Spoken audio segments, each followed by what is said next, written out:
Nous, il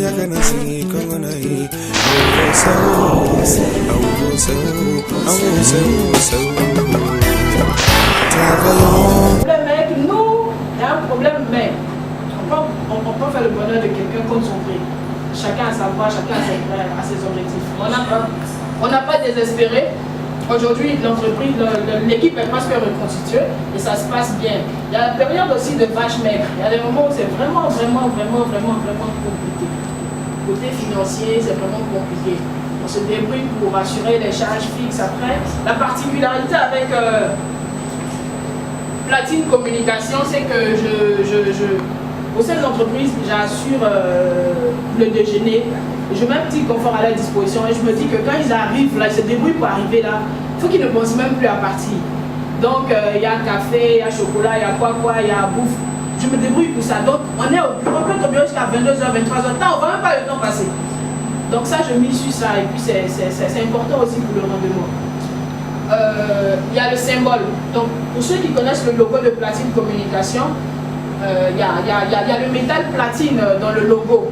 Donc on a choisi ce nom-là parce que c'est des attributs là qu'on veut associer à l'image de l'entreprise. Platine, c'est un métal qui est 30 fois plus cher, 30 fois plus rare que l'or, donc un peu plus cher.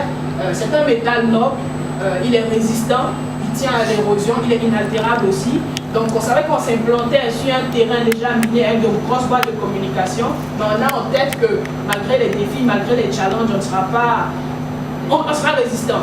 Donc c'est un peu ces attributs-là qu'on a voulu associer à l'image de l'agence. Donc l'histoire d'entreprise et ses fondateurs.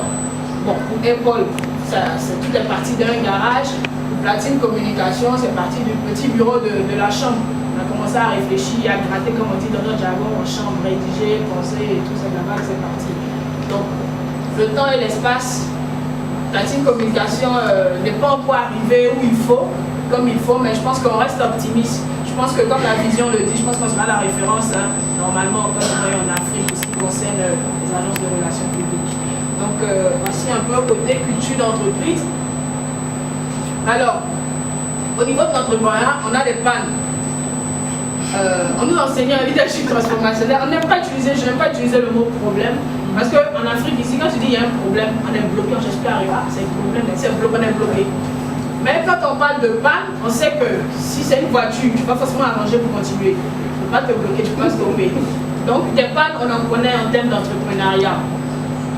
Et l'un des points, c'est la discrimination liée au statut de jeune. Alors, des personnes qui ont une entreprise ne font pas confiance forcément aux jeunes. Il y a des stéréotypes. On se dit que non, c'est elle est trop jeune pour faire mon affaire. Elle est trop jeune, elle n'a pas la compétence qu'il faut. Mais pendant que au niveau local ou national, ici, vous réfutez votre jeune, mais vous doutez de leurs compétences. Il y a des pays comme la Chine ou bien les Américains qui disent mais cette compétence-là, moi je la veux dans mon équipe. Moi cette compétence-là, je veux la garder. Mais ici, les stéréotypes, le jeune qu'on voit, on pense qu'il n'est pas responsable, il n'est pas expérimenté. Il y a tellement de préjugés sur la jeunesse que c'est compliqué. Ils ne veulent pas forcément vous confier des marchés. Donc, quand on commence aussi, on a un réseau de contacts qui n'est pas forcément élargi, c'est restreint, c'est pas toujours facile, mais je pense que c'est des choses qui se modifient progressivement, on étoffe un peu sa liste de contacts. Il y a la non-assistance des dévanciers, comme je parlais dans l'élément, comme j'expliquais un peu dans l'élément. Moi, avant de lancer vraiment l'entreprise, je suis allée vers les dévanciers, des personnes du domaine de la communication que j'ai approché, pour échanger avec eux, pour parler et tout. Mais je n'ai pas senti vraiment coopératif.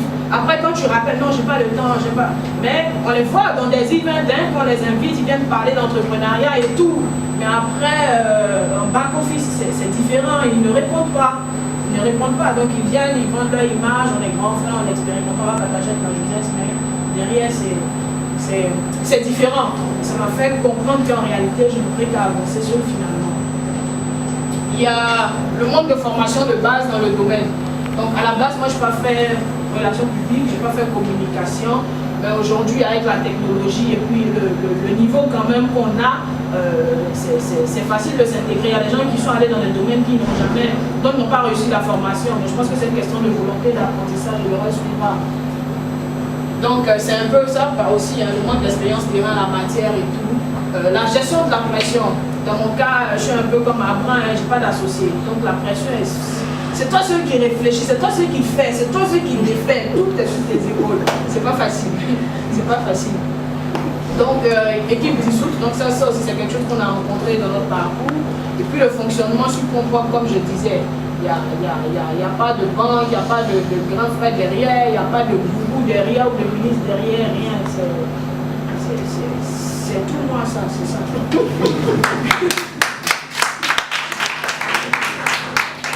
Alors, je vais terminer pour dire que vous aussi, vous pouvez franchir le pas. Il faut passer à l'action. Il n'y aura pas de moment favorable. Il faut passer à l'action. Comme avant disait, si tu as l'argent de 20 000, tu fais un projet de 20 000. C'est faisable. Il faut passer à l'action. Il faut affiner l'idée au fur et à mesure. Parce qu'on se rend compte que quand on met les pieds, il y a l'idée avec laquelle on se lance. Mais progressivement, avec l'expérience et puis l'échange avec les gens, on commence à étoffer nos offres. Donc, il ne faut pas attendre de tout parfaire d'abord avant de se lancer. Il faut le faire et puis progressivement. Donc, des échecs sont à prévoir, elles doivent être perçues comme une opportunité pour rebondir. Ça aussi, c'est la capacité de résilience. Il faut pouvoir se relever d'un coup dur. Donc, n'ayez pas peur quand on vous vole votre copie ou votre idée. En parler, expliquer. Les idées, tout le monde en a, mais celui qui en fait une idée d'entreprise, c'est là qu'il y a la différence, c'est celui-là qui valorise l'idée. Sinon, la même idée, 1000 personnes l'ont. Mais après, comment on la traduit en entreprise et de quelle manière? C'est ça le plus important. Donc, partagez votre idée, personne ne la voulera. En tout cas, elle ne la fera pas comme vous devez le faire. Et puis, enfin, faites-vous mentorer. On ne peut pas aller seul. Même si on nous oblige à le faire, on ne peut pas aller seul. Donc, il faut approcher des gens, des dévanciers de votre domaine, ou bien par rapport aux besoins que vous avez, que ces personnes-là, justement, puissent vous aider, vous encadrer et tout. C'est pas toujours évident. Les gens, pour partager leur expérience, c'est pas toujours évident parce qu'on vous voit directement en concurrence. Les gens ne comprennent pas que si un marché, tu dois l'avoir, personne n'a à pouvoir sur ta destinée, ce marché, tu l'auras. Donc, en ne partageant pas, en n'apprenant pas, c'est une perte d'énergie. Donc, je vous remercie. Voilà, en bref, moi, ma petite expérience.